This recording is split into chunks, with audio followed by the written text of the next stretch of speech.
To Cambodia's peasants, Sihanouk was almost divine. Many believed that he was even responsible for the success of their crops.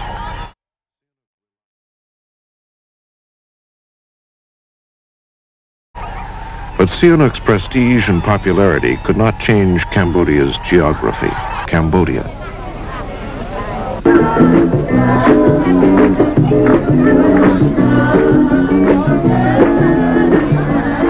In 1966, Cambodia continued its carefree festivities despite growing dangers within the country and along its borders. Sihanouk had broken relations with America. His officers were becoming restless.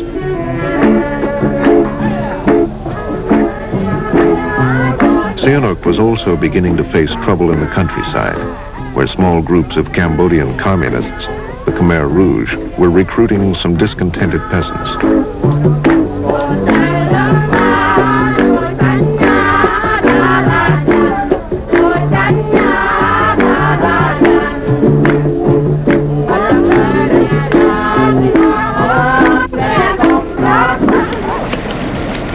Sihanouk continued to juggle.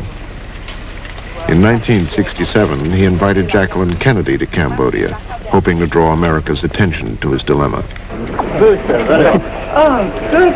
We'll be so Yes, sir. So nice, too. It's not for themselves. Sihanouk was concerned by the Vietnamese communist buildup in the sanctuaries, and he feared a large-scale U.S. attack across his borders. As a counterbalance to this visit, he denounced America's Vietnam policy.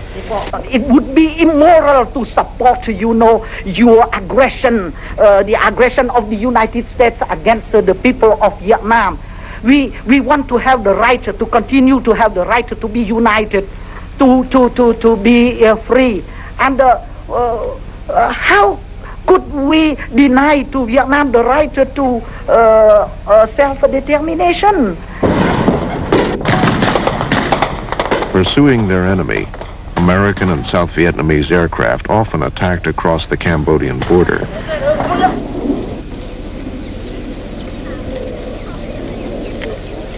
Sihanouk criticized Secretary of State Dean Rusk, who was then trying to repair relations. There is a contradiction between the declaration of friendship and respect from Mr. Dean Rusk on one hand, and on the other hand, your forces in South Vietnam continue to come into Cambodia and to kill what is necessary, our peasants and innocent civilian servants. In 1969, newly elected President Nixon launched secret B-52 bombing raids over Cambodia against North Vietnamese and Viet Cong sanctuaries, driving them further into the country. Nixon neither informed Sihanouk nor sought his approval for this escalation. I can say that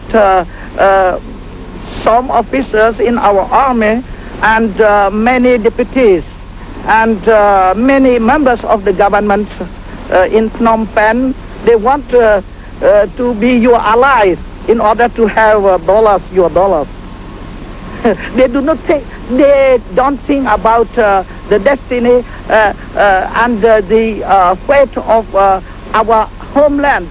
They don't mind about it. They are more patriots for dollars than for Cambodia. General Lon Nol led the new government, which promptly received secret American military aid. All the children from the schools turned out and enlisted and got weapons and went off to the front and that kind of thing. It was real enthusiasm. Bravo, bravo. Within 3 weeks, the Cambodian army gained 60,000 recruits. They were convinced that U.S. aid would quickly help them drive the Vietnamese communists out of Cambodia. In the countryside, several thousand peasants went on rampages demanding Sihanouk's return. In the town of Kompong Cham, a mob killed 2 members of parliament. Taking advantage of Lon Nol's hostility towards the communist sanctuaries, South Vietnamese army units launched raids into Cambodia. President Nixon also decided to send U.S. ground forces into Cambodia to wipe out the sanctuaries and the elusive communist headquarters, Cosbin.